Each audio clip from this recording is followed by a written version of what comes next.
Never thought a business trip would end with strangers living in my house, and my own son calling it a shared family burden. When I pushed open the front door, something in me went still. The scent hit first, vanilla air freshener, sickly sweet and unfamiliar. The hallway walls were painted a color I didn't recognize. And the living room, oh, the living room. My cozy space, the one where I used to sit with my late husband, sipping coffee and reading the paper, it was gone. Replaced with oversized modern furniture and glass decor that had no soul. It looked like a waiting room. And standing in the middle of it was Jenna, my daughter-in-law, arms folded, smiling like a woman who had just won something. My parents will be moving in, she said casually, like she was talking about the weather. It's just easier to have everyone under one roof. Less burden for all of us. I couldn't speak. My eyes went straight to my son, my only child, and he couldn't even look at me. He shifted his weight, rubbed the back of his neck like a scolded schoolboy. The same boy who once cried when I missed a parent-teacher meeting. Now he couldn't even meet my gaze. What happened here? I finally asked, the words catching in my throat. Oh, Jenna said with a wave of her hand, we just made a few updates. The old furniture was kind of tired, you know? Tired. That's what she called the couch my husband fell asleep on every Sunday afternoon. That's what she called the family photos she'd taken down. That's what she called my life.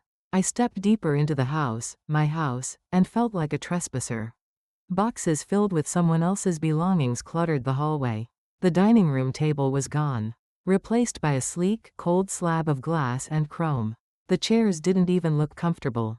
My heart pounded. I tried to breathe, but the air was thick with cheap perfume and entitlement. I didn't yell. I didn't cry. I turned around slowly, walked past Jenna without a word, and climbed the stairs to my bedroom. At the top, I paused. For a moment, I wondered what else they had changed.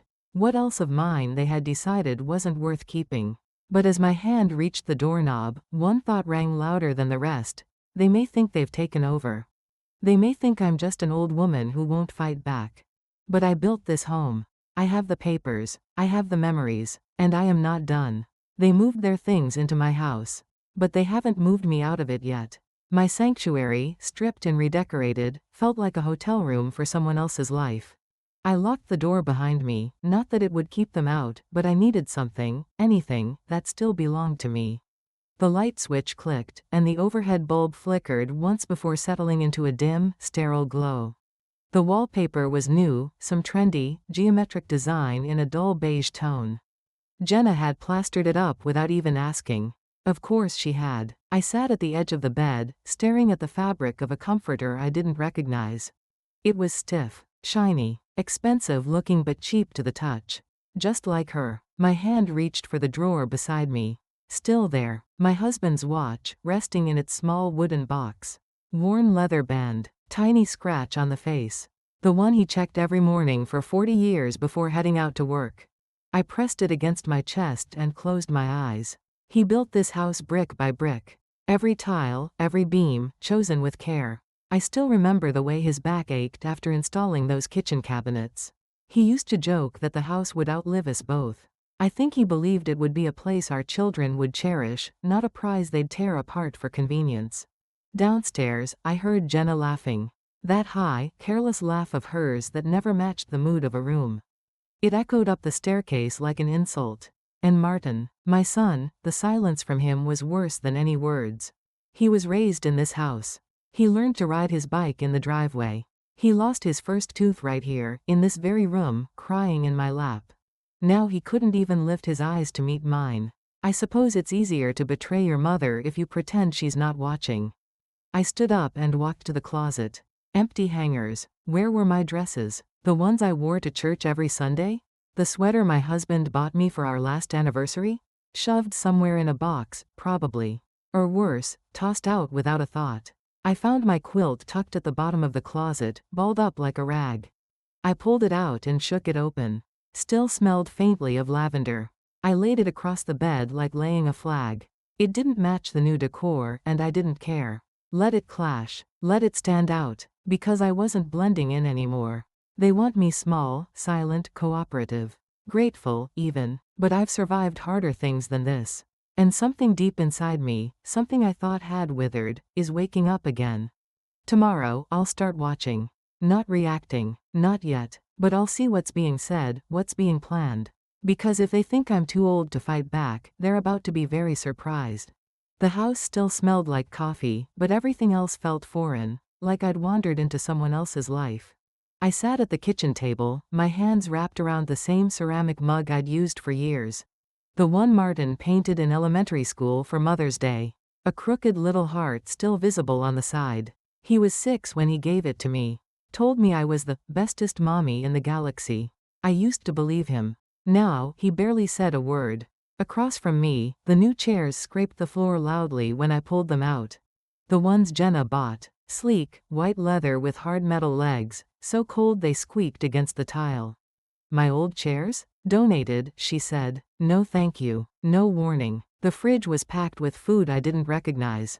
Flavored oat milk, vegan sausages, tofu wraps in plastic containers labeled Diana's lunch. Jenna's mother, a woman I'd never met, who apparently now had shelf space in my refrigerator. I stirred my coffee slowly, letting the bitterness rise in the steam. I didn't say a word when Jenna walked in, chatting on her phone about our family's new arrangement. Our family. Funny, how suddenly I was no longer the family. Martin walked past me, gave me a nod like I was the neighbor, not the woman who once stayed up all night sewing his Halloween costumes. He grabbed an energy bar and went outside without even saying good morning. I could feel the shift, not sudden, but complete. He was choosing her now.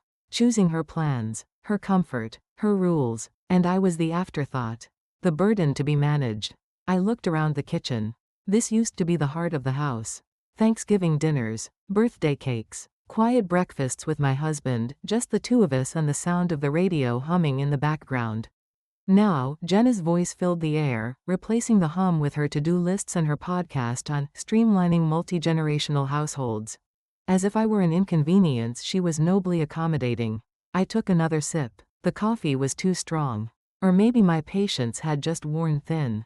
I reached across the table and ran my fingers along the edge. A small chip, still there. From when Martin slammed his plate down during a tantrum at age 12. I never fixed it. I wanted to remember that he was human once.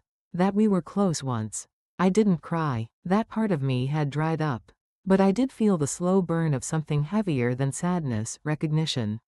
I was being replaced, piece by piece, chair by chair, choice by choice. And yet, I was still here. They hadn't taken everything. Not yet. So I finished my coffee, stood up, and opened the back door to let in the morning air. Let them think I was fading into the background. Let them underestimate me. It's easier to move in on someone's home when you think she's already gone. But I haven't gone anywhere. Sometimes all it takes is one person noticing to remind you, you're not crazy, and you're not alone. That afternoon, I heard the familiar creak of the front gate. I was sitting on the porch with a blanket over my knees and a glass of lemonade that I didn't even want. Habit, I suppose. When everything else feels stolen, routines become armor. It was Linda, bless her, always with a tote bag full of coupons and the latest town gossip. She and I had shared this street for over 20 years, birthday cards, garden clippings, and the occasional complaint about husbands who left socks everywhere. I brought your mail, she said, handing me a small bundle. It was mixed with ours again. I keep telling them, we don't live in a commune. I smiled weakly. Thank you, Linda. But she didn't leave. Instead, she leaned in, lowered her voice, and glanced over her shoulder. You okay? She asked, gently. Because last night, I saw some folks moving furniture into your garage. Strangers. Around 10 page M. I froze. Strangers? She nodded. Didn't look like movers. No uniforms. Just regular people. A man and a woman. One of them had a folding bed. I thought it was odd. You didn't mention anyone new staying over. I felt something inside me crack. A splinter of truth, sharp and undeniable. This wasn't just a redecorating spree. Jenna wasn't just playing house. She was planting roots. Her family's roots. In my soil. Thank you, I said quietly. My hands trembled just a little, but I folded them in my lap to hide it. No, I didn't know. Linda looked at me for a long second. Then she reached out and squeezed my hand. Some people think kindness means silence, she whispered. But I know better. You don't owe them your peace. That nearly broke me, because for the first time in weeks, maybe months, I felt seen. Not as a fragile old woman or a burden to be managed, but as someone who still had the right to be upset. To be respected. To own her home. Jenna came out onto the porch just then, still on the phone, barking something about paint swatches and curtain rods. Linda straightened and gave her the kind of smile only another woman could decipher. Polite on the surface, but sharp underneath. Well, I'll leave you ladies to it, Linda said. Dulce, don't forget, my door's always open. Day or night. I watched her walk away, her shoulders proud, her steps firm. And I realized something. Maybe I wasn't ready to confront Jenna, not yet. But I wasn't alone. Someone was paying attention. Someone was on my side. And Jenna? She had no idea I was already building my quiet resistance, one whisper, one memory, one ally at a time. Let her keep moving in her pieces. I was just starting to move mine. Even a simple cup of tea can be a battle flag if you drink it with the right person. The next morning, I invited Linda over for tea. It had been years since I'd set the table for a friend, just for the sake of it. I even brought out the good cups, the ones with the little blue violets around the rim. The ones I used to save for birthdays or holidays. But this felt like a moment worth honoring. We sat at the kitchen table, my table, while the house hummed with someone else's life upstairs. I could hear Jenna talking on speakerphone, her voice echoing down the hall. She was always talking, plans, orders, decorations, renovations. Always moving, always taking up space. But here, at this table, it was quiet. Linda took a sip, then looked me square in the eye. I didn't want to say anything before, she began, but I overheard something the other day at the pharmacy. I raised an eyebrow. Jenna was there, loud as ever, talking to someone on the phone. Bragging about how smart she was. Consolidating family assets, she called it. My stomach turned. Assets. That's what this house was to her. Not a home. Not a place where birthdays were celebrated and sorrows were soothed. Just a piece of property. A step in her plan. I think she's overplaying her hand, Linda added gently. People like her always do. They forget there are eyes everywhere in a town this small. I nodded slowly. She thinks I'll just sit here and let it happen. She's counting on it, Linda said. But she's wrong, isn't she? I didn't answer right away. Instead, I looked around the kitchen, at the chipped tile I never replaced, at the spot where Martin once spilled grape juice and cried like it was the end of the world.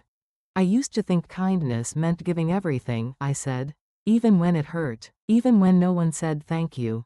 Linda reached across the table and squeezed my hand. Her fingers were strong and warm. Kindness, she said, isn't the same as surrender. Jenna stomped down the stairs just then, her heels clicking across the floor. She walked into the kitchen, saw us sitting there, and froze for a moment, clearly not expecting company. Oh, she said with a tight smile. Morning. Linda smiled back, too sweet. Morning. Just catching up with Dulce. You know, girl talk. Jenna's mouth twitched. Nice, she said, then disappeared into the backyard. Linda leaned in. She's cracking. You can see it. They always do when they lose control. And right then, I knew. I didn't need to raise my voice. I didn't need to storm through rooms or shout about deeds and rights. I just needed to hold my ground. Drink my tea. Remember who I am. Because women like Jenna expect silence. But I have decades of stories, of pain, of strength, and I'm just getting started. Sometimes you don't need answers, you just need someone to listen without trying to fix you. A few days later, I walked to St. Francis Church, just 2 blocks from the house. It wasn't Sunday. I wasn't dressed up. No makeup, just my oldest cardigan and comfortable shoes. But I needed the quiet. I needed to sit somewhere that hadn't been touched, rearranged, or claimed by someone else. Father Thomas was in his office, as he often was during the week, tending to his plants, sorting through hymn books, always with a cup of lukewarm tea nearby. He looked up and smiled the way only someone older than you can, with gentle patience and a little sadness, like he already knows what you're about to say. Dulce, he said, setting down a folder. It's been a while. I sat down across from him and folded my hands in my lap. I'm not here for confession, I said softly. I'm here because I think I'm about to do something out of character. Father Thomas chuckled. If it's revenge, make it legal, he said with a wink. That made me smile. But then I told him. About Jenna, about the furniture, the repainting, the strangers in my garage, the way my son pretended not to see. I didn't dramatize it, I didn't need to. The truth, laid out plainly, was cruel enough. He listened the entire time without interrupting. When I was finished, he leaned back in his chair and let out a breath. You know, he said, a house is just bricks and wood. But a home, that's memory, love, sacrifice. You filled that space with 30 years of meaning. If they've forgotten that, they've broken something more sacred than walls. I looked down at the floor. I don't want to cause a scene, I said. I just want my life back. Father Thomas nodded. Then don't cause a scene, he said gently. Cause a plan. People who take without asking rely on your silence. Your quiet retreat. But if the foundation is still yours, legally and spiritually, then you have every right to protect it. There it was. Not rage, not bitterness, just a slow, firm confirmation that I was not wrong to feel wronged. Forgiveness doesn't mean folding, he added. And dignity doesn't mean disappearing. I thanked him and stood to leave. The sun poured through the stained glass as I walked down the aisle. Colors danced across the marble floor, reds, blues, golds. For a moment, I remembered my wedding day. The way my husband had looked at me when we first walked into this same church, hand in hand, ready to build a life. I had forgotten that version of me, the one with hope in her chest and strength in her spine. But she wasn't gone. She was just resting. And now, she was waking up. Before you make a move, you gather your tools. And in my case, that meant finding the one paper that still meant power. That evening, I waited until the house was quiet. Jenna had gone to bed early, probably exhausted from rearranging more of my life, and Martin had disappeared into the garage, fiddling with tools he barely knew how to use. The lights were off in most rooms.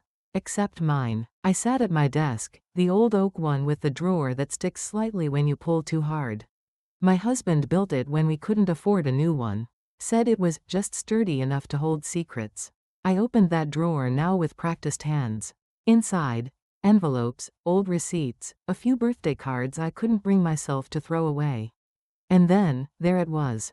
The deed, still crisp, still folded exactly the way the lawyer had handed it to us years ago. I unfolded it slowly, hands steady. My name, only my name, not Jenna's, not Martin's, mine. A breath I didn't realize I'd been holding escaped from my chest. They couldn't just take this. Not legally, not morally, not without a fight. I pulled out a folder from the cabinet, my just-in-case folder. It held everything. Property tax records, house insurance, even the maintenance receipts from when we had the roof repaired. I added the deed to the pile, then stood and crossed the room. My jewelry box was mostly empty. Jenna had packed most of my pieces away, for safety. But the false bottom was still there. I lifted it gently and slid the folder underneath, replacing the cover and closing the box. Not today, Jenna. Not this time. I walked back to the bed and sat in the dark. Outside, a breeze stirred the rose bushes. I could still hear the faint creak of the gate. My husband had always meant to fix it, but I never let him. I liked the sound. It told me when someone was coming or going. I stared at the moonlight hitting the edge of my dresser and thought, how many women had sat in this exact kind of silence? Holding papers, holding truths, holding back. But I wasn't holding back anymore. Not out of fear, out of calculation, because now I knew, Jenna was moving pieces behind my back. But I had just picked up my queen. I would wait, watch, and when the time came, I'd already have my next move prepared. I thought betrayal came with shouting. I never expected it to arrive so calmly, so privately, just a few feet from where I once fed my child. It was a week later, just past 9 p.m., and I was coming downstairs for a glass of water. I moved quietly. Old habits die hard. I'd learned to tiptoe when Martin was a baby, to keep him asleep through thunder and barking dogs. That same instinct made me stop at the bottom of the stairs when I heard voices. They were in the dining room. The lights were low. Jenna sat at the table, legs crossed, phone pressed to her ear. Martin stood beside her, arms folded. He looked tired, or guilty, maybe both. I stayed in the shadows. Yes, Mom, Jenna said into the phone, her tone bored but firm. It's all coming together. Once you and Dad are moved in, she won't have the energy to fight. Trust me, this house will practically be ours. I froze. My breath caught in my throat. And then Martin's voice, quiet but clear. She's older now, slower. She won't want the conflict. Not a whisper of doubt. Not a flicker of hesitation. The son I raised, agreeing to push me out of my own home like I was some guest overstaying her welcome. I didn't cry. Instead, I backed away slowly. One step at a time, retracing my steps up the stairs like a ghost. Up in my room, I sat on the edge of the bed. The quilt beneath me felt like armor now. My hands trembled, but not with sadness. Rage. Not the wild kind. Not fire. No. This was colder. Cleaner. Like ice sliding into place. Martin's voice echoed in my ears. She won't have the energy. He thought he knew me. Thought age meant weakness. Thought silence meant surrender. And Jenna, she'd already invited her parents into my future, as if I were a placeholder. As if this home, this life, was just a waiting room they'd soon redecorate to their liking. I stood up and walked to the mirror. Looked at myself fully. No makeup. No smile. Just my face. My years. My earned lines. The woman they thought would just fade. But they had made one mistake. They forgot who built this life. They forgot who signed the papers, who paid the bills, who kept the lights on. And they forgot that love, true, sacrificial, stubborn love, does not turn into ash when burned. It turns into stone. They hadn't noticed yet, but I'd already started building my escape, in plain sight, one quiet choice at a time. The next morning, I made my own breakfast. Not the smoothie Jenna liked to prepare with that loud blender she bought without asking. Not the chia seed nonsense she claimed boosted brain function. No, I made what I wanted: eggs, toast, and real coffee. The kind that fills the kitchen with warmth and memory. Martin passed through as I was buttering my toast. "Didn't Jenna make breakfast?" he asked, confused. "I made mine," I said calmly. "She can make hers." He blinked at me like I'd just spoken in a language he didn't understand. Then walked out. Small step. That afternoon, I spent time in the garden. The rosemary bush had gone wild, spilling over the edge of the bed. My husband planted that years ago, said it would grow forever if loved properly. I clipped a few sprigs and brought them inside, made tea the old way, the right way. I noticed Jenna avoided the kitchen that day. Maybe the scent reminded her this place still remembered me, even if she tried to erase me. Linda stopped by again, this time with lemon bars. We sat on the back porch, where the sunlight touched my favorite rocking chair. She talked about her grandkids. I listened with half an ear, nodding, laughing politely. But really, I was watching. Planning. Every corner of this house still spoke to me. Every drawer, every creak, every drawer she didn't even know existed. "Your son looked tense when I waved at him earlier," Linda said casually. I smiled without humor. "He's discovering betrayal has a weight. You're handling this like a queen," she said. "Quiet, calculated, that rattles people like her." I looked down at my hands, rougher now, thinner. But steady. That was the part they didn't understand. I didn't need to scream to be strong. I didn't need to slam doors or call lawyers yet. I just needed to remain. To sit in the chair my husband built. To water the plants we planted together. To cook meals from memory, not permission. These were my acts of resistance. And little by little, I could feel the house beginning to shift back toward me. They still lived in it, yes. Still walked around like they owned it. But I had stopped waiting for them to notice me. Now I was noticing them. Watching every word, every move, every slip. And just like that, without confrontation, without war, I had already started taking back control. Sometimes justice doesn't knock. It arrives with flashing lights and a clipboard full of names. It was a Tuesday afternoon. I remember because I had just finished pruning the hydrangeas when I saw them, 2 police cars pulling up to the gate. Blue and red lights flashed quietly, no sirens, no shouting. Just presence. Jenna was in the living room, rearranging throw pillows like it was a full-time job. She didn't see them at first. But I did. And I didn't say a word. I came inside, wiped my hands on a towel, and poured myself a glass of water. I took my time walking to the front door. Jenna was still fussing with curtains, humming to herself. I opened the door slowly. The officers stepped out of their vehicles and approached with purpose. One held a folder. The other scanned the porch like he was memorizing it. "Good afternoon," said the taller one. "We're looking for Jenna Carlisle. Is she available?" She heard her name. From behind me, she froze. turned, and for the first time since this whole circus began, I saw real fear on her face. What is this about? She stammered, stepping forward, clutching her phone like a lifeline. Is something wrong? We'd like to speak with you outside, one of the officers said calmly. It's regarding a matter under investigation. Martin appeared behind her, looking between them and me like a child caught in the middle of a custody battle. What's going on? He asked. I said nothing, just sipped my water and sat down in my chair. Jenna followed the officers out, protesting softly. Martin trailed after her like a ghost. From the window, I watched as they spoke. She tried to keep her composure, arms crossed, chin up, but I saw the flicker of panic, the way her fingers twitched, the way her gaze darted from side to side like she was calculating exits. Martin's expression was harder to read. Shock, maybe, or shame. I didn't care. The tea on the table was still warm. I took a sip and let it settle on my tongue. This wasn't the climax. Not yet, but it was the beginning of the unraveling. And I wasn't the one coming undone. I folded my hands, steady as stone, and waited for her to come back inside. Let her explain, let her spin, let her lie, because now there were more eyes on her than just mine. And once the law knocks, it doesn't leave empty-handed. Power is loud when it enters a room. But its exit? That's almost always silent. I stood behind the sheer curtain, just far enough from the window to not be seen, and watched the scene unfold in the front yard. Jenna was still outside with the officers.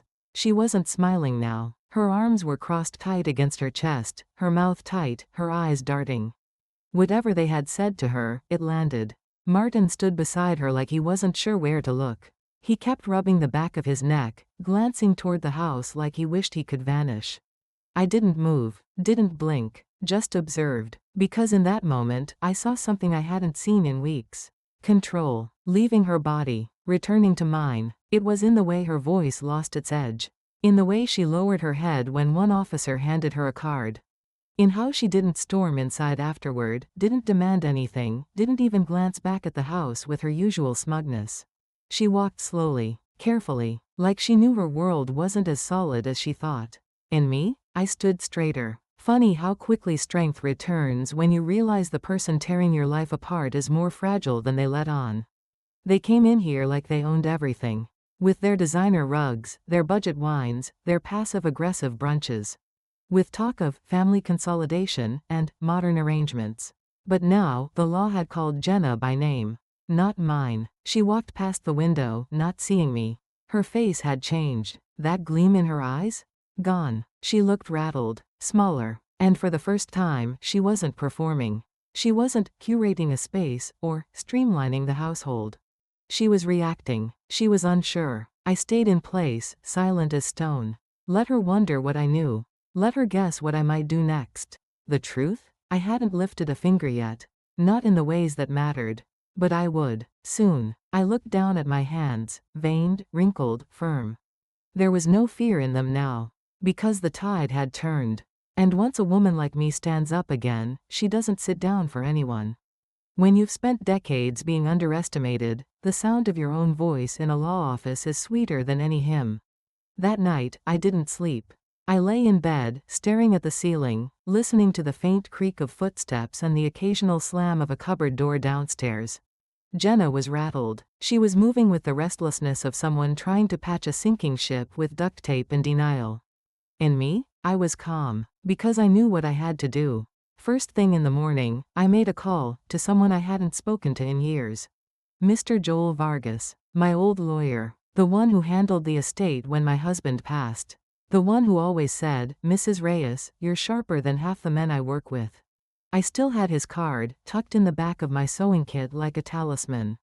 His voice hadn't changed, warm, professional, but when I explained why I was calling, there was a pause. "I've seen this before," he said. More than I'd like. I told him everything, about Jenna's renovations, the people moving in, the attempt to erase me from my own life. And now, the police visit. I didn't cry. I didn't rage. I just recited the facts, like I was giving a weather report. He listened in silence, then said, "The deed is in your name, correct?" "Yes." "Then you have leverage. More than they think. I'll need copies of everything, proof of ownership, any communication, receipts if you have them." "I have a folder," I said. I've been collecting. That's why I never worried about you, Mrs. Reyes, he said with a quiet laugh. You plan before the storm hits. We scheduled an appointment. The next day. No delays. After the call, I opened my closet and pulled out the jewelry box again. The folder was still there: deed, insurance, tax receipts, maintenance logs. I added new pages. Photos of the garage, where Jenna's parents had started storing boxes. I'd taken them that morning while pretending to water the plants. And just in case, I wrote a short letter.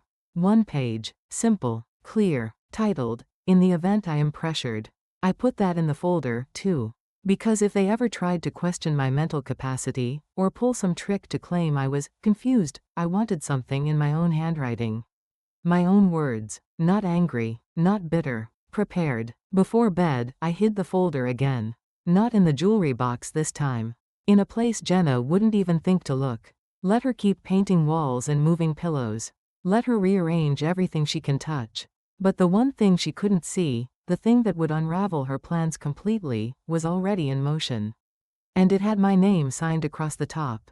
Small towns don't keep secrets, they preserve them, pass them around, and eventually deliver them to your doorstep. I was in the produce aisle at the grocery store, picking through tomatoes, when I heard it. 2 women by the fresh herbs, whispering fast. They weren't subtle. They never are when they think you're too old to notice. Did you hear about Jenna? Something with credit cards, I think, maybe even a warrant. I kept my face neutral. Focused on the tomatoes. Gently squeezed one, then another. Let the information settle like sugar in hot tea. I heard she used a family member's name on some paperwork. Could be serious. The other one leaned in. Well, that explains the sudden move in with her in-laws. Probably trying to hide out somewhere stable. You know how they do. I didn't flinch. Didn't turn. Just reached for a bunch of cilantro and moved on to the bread aisle like I'd heard nothing at all. But inside? Oh, inside I felt it. The cold satisfaction of a puzzle piece locking into place. Jenna hadn't moved into my home because of love or family unity.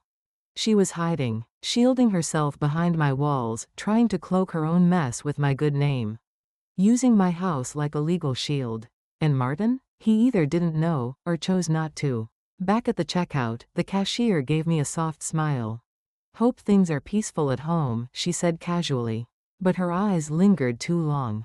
She knew. They all did. Word travels fast in this town. And Jenna's perfect shell was cracking, loud enough for everyone to hear.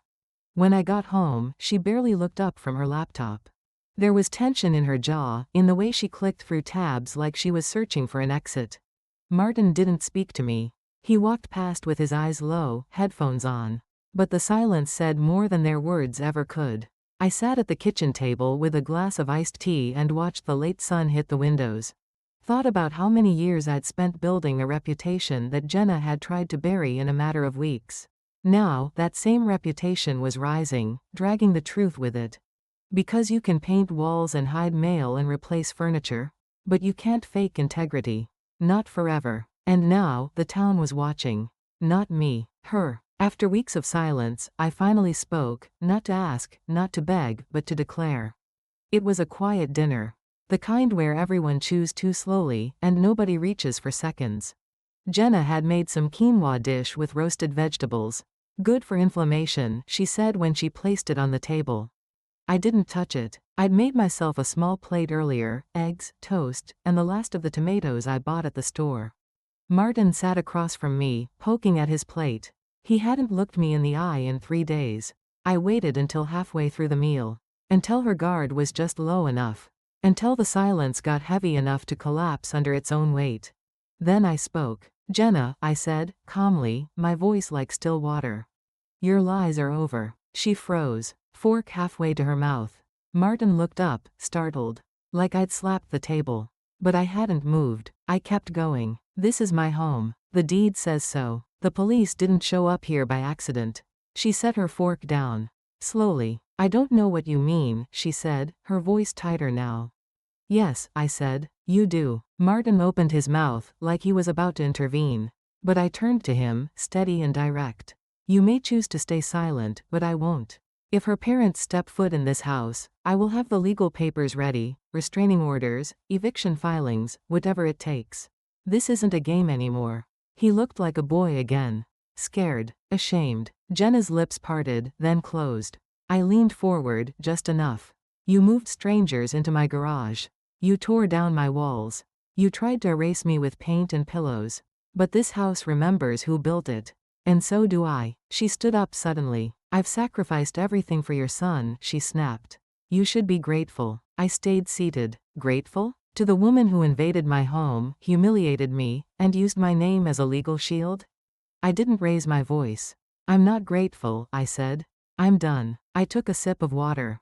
My hands didn't shake. My voice didn't break. Martin said nothing, just stared at his plate, like maybe if he kept quiet long enough, the house would swallow him whole.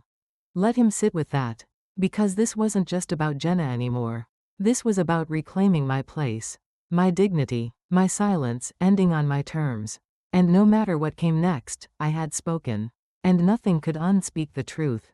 When someone builds their power on intimidation, nothing terrifies them more than a woman who doesn't flinch.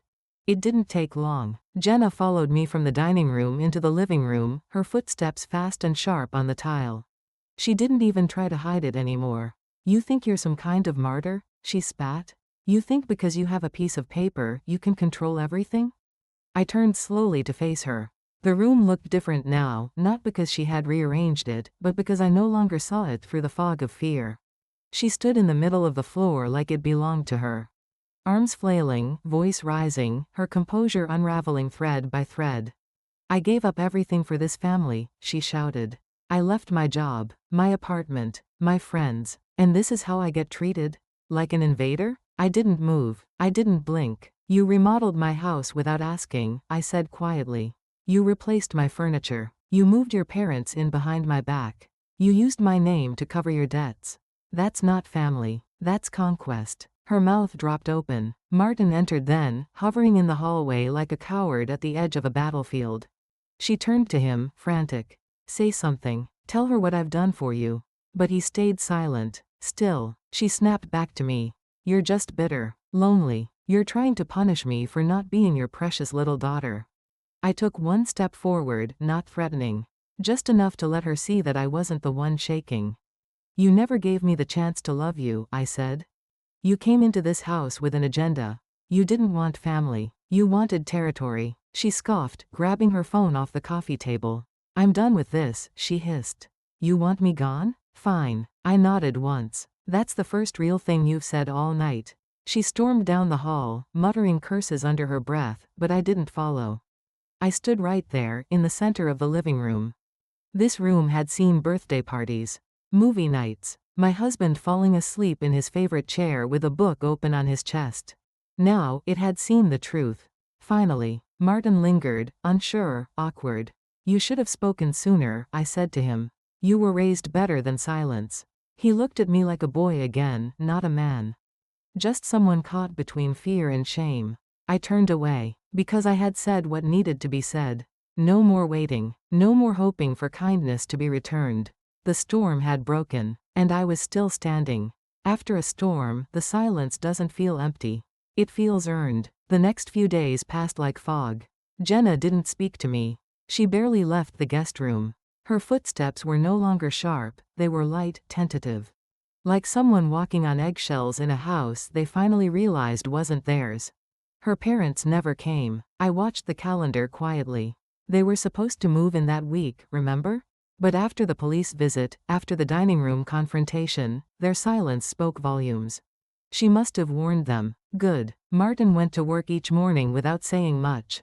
A quick nod. No eye contact. He looked thinner. Or maybe just smaller. We passed each other like ghosts. No shouting. No tears. Just the ache of something broken between us that neither of us had the tools to fix. That was its own kind of justice. One evening, I heard Jenna on the phone in the backyard, low, frantic, pacing.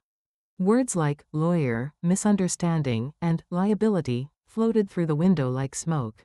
She was cornered, but I didn't gloat. Instead, I lit a candle in the living room. The one I used to keep by the photo of my husband. I sat beside it with my tea, breathing in the soft scent of lavender and wood. The house felt different, still full, but not heavy. The tension that once filled every corner had started to dissolve. She knew I wouldn't budge. Knew I had the paperwork, the voice, and the will to defend every brick of this place. I wasn't the guest anymore. I was the storm. And now, she was the one hiding from it. Linda stopped by again, just a short visit. She brought over a pie, smiled knowingly, and said nothing when she handed it to me. But her eyes said everything. I see you. Jenna avoided her completely. Good. That night, I stood by the back door and looked out at the yard. The rosemary bush was thriving. The wind chimes Martin had hung years ago were still swaying in the breeze, just slightly rusted but still singing. This was still my home. And every corner of it now remembered who truly belonged here. Some departures are loud. Others slip away like a bad dream finally releasing its grip. It happened on a Thursday. Jenna came down the stairs with a small suitcase, one of those sleek ones with wheels that always made too much noise on the tile. She didn't make eye contact. Didn't offer an apology. Just muttered, "I'll be staying with a friend for a while." I didn't ask which friend. Didn't ask when, or if, she'd be back. She left through the front door without looking behind her. And just like that, the house exhaled. As if the walls themselves had been holding their breath. Martin stood near the window, arms crossed. "She just needs time," he said quietly. I looked at him. "She's had time," I replied. "More than most people would have given." He nodded. Nothing more. Just nodded and sat down on the couch, like he was finally feeling the weight of everything he hadn't said. That evening, I went to the garden. It was still warm out. The sky was lavender and gold, and the earth smelled like fresh mint and soil. I walked slowly, my fingers brushing the tops of the marigolds. I used to plant those with my husband every spring. He said they kept the bad spirits away. Maybe they still did. The deed sat tucked away inside a sealed envelope in my sewing box. Safe. Untouched. I hadn't needed to wave it around.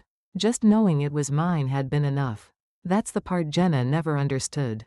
This wasn't just a house, it was memory, labor, loss, love. It was 30 years of family meals and quiet grief. Of prayers said in the hallway. Of shoes kicked off at the door. She tried to erase all that with white paint and glossy furniture. But the soul of a home can't be redecorated.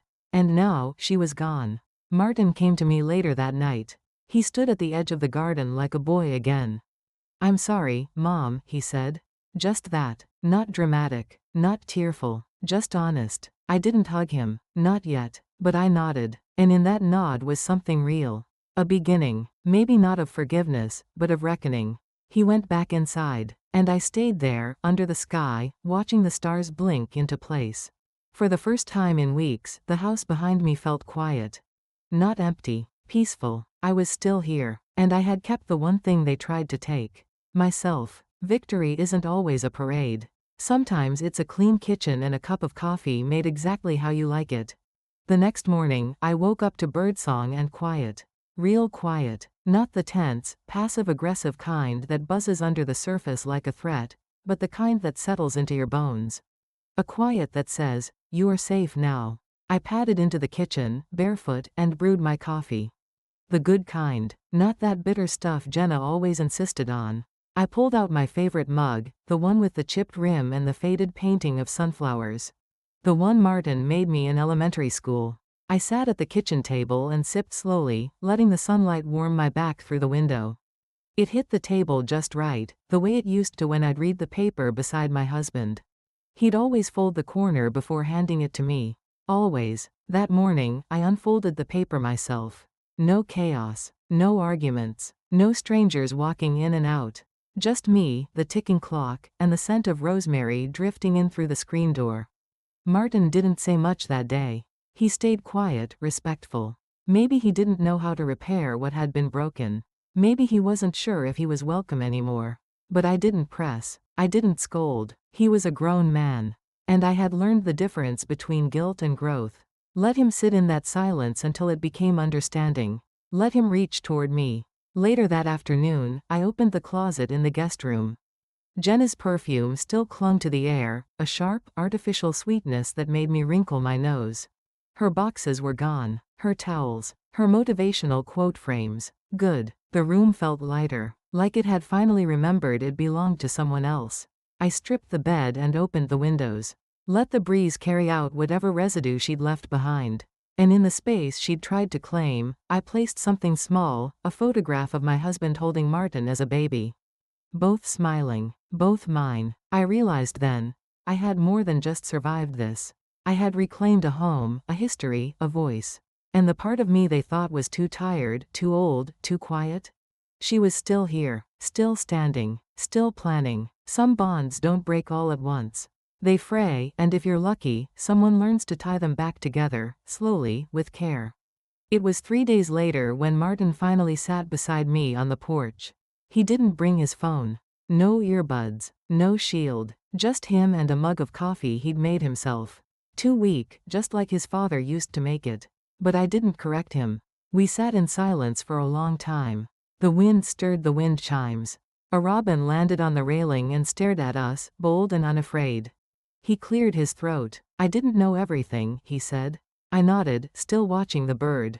But you knew enough. He didn't argue, didn't defend, just sipped and sat. I thought I was keeping the peace, he added. I turned to him, my voice even. No, you were keeping your comfort. There's a difference. He looked down, shame plain on his face. You're right, it wasn't satisfying, not exactly, but it wasn't hollow, either. I leaned back in my chair. You let her speak for you, decide for you, and when I was being erased, you watched. He blinked hard. I didn't know how to stop it, he said. It all happened so fast. No, I said, soft but firm. It happened slowly. I felt every inch of it. He swallowed, set his cup down carefully on the table between us. Is it too late, he asked, to come back from this? I thought about that for a long moment. There's no going back, I said. Only forward, and I won't carry your guilt for you. He nodded. Okay. I could see the boy in him then, the one who used to hide behind my legs when he was scared. The one who once believed I could fix anything. I couldn't fix this, but I could stand in it, in the truth, in the hurt, in the hard-earned strength that had seen me through worse. You can visit, I said finally. But you leave your excuses at the gate. He smiled, a little. Not relieved, but real, fair. We sat a while longer, watching the sun slip behind the hills. The silence was different now. Not heavy, just shared. Not everything needed a full repair. Some things just needed a firmer boundary. A reminder that love wasn't the same as permission. And that I was still here, guarding the home I built. One conversation at a time. I wasn't waiting for a happy ending. I built something better, a life that couldn't be stolen. Weeks have passed. The house is mine again, not just on paper, not just in legal files tucked into drawers, but in presence. In rhythm, in peace. Jenna hasn't returned. She sent a message through Martin, something clipped and polite, asking if she could collect a few items. I told him the truth, only if she comes with respect and leaves with silence. So far, she's chosen silence. Good. The energy shifted the day she left, and I've protected it like sacred ground. The rosemary bush is blooming. I tied a ribbon around its base, red, for protection. My husband would have smiled at that, called it one of my witchy little habits. He used to say I could make anything grow, as long as I loved it enough. And he was right. I walk this house now barefoot, unafraid. I open the windows wide. I hum while I water the plants. I sleep with the door open. The other day, I found a photo in the back of the hallway closet, me, Martin, and my husband at the county fair. We're eating churros, laughing, faces smeared with sugar. I framed it, hung it in the kitchen where Jenna once tried to hang her minimalist, live, laugh, love, sign. Now, the room remembers what real joy looked like. Linda still visits, always with something in hand, bread, tea, stories. Sometimes we say nothing at all, just sit in the garden like two old trees, rooted and weathered and still blooming. She told me, you didn't just protect your home, Dulce. You reminded all of us that we don't have to vanish to be good. That stayed with me. I don't know what will happen with Martin. He visits, helps with repairs, sits quietly. He's still figuring out who he is without someone else's voice in his ear. I let him, because this house is no longer a battleground. It's a haven, my haven. I'm not angry anymore. I'm not waiting for apologies or justice from people who never meant to give it. I have what I came for. The house, my peace, my name on the deed, and in every corner. Because in the end, it wasn't about the walls or the paperwork. It was about memory, about staying put when they try to move you. About knowing, deep in your bones, I belong here. And now, so does my peace.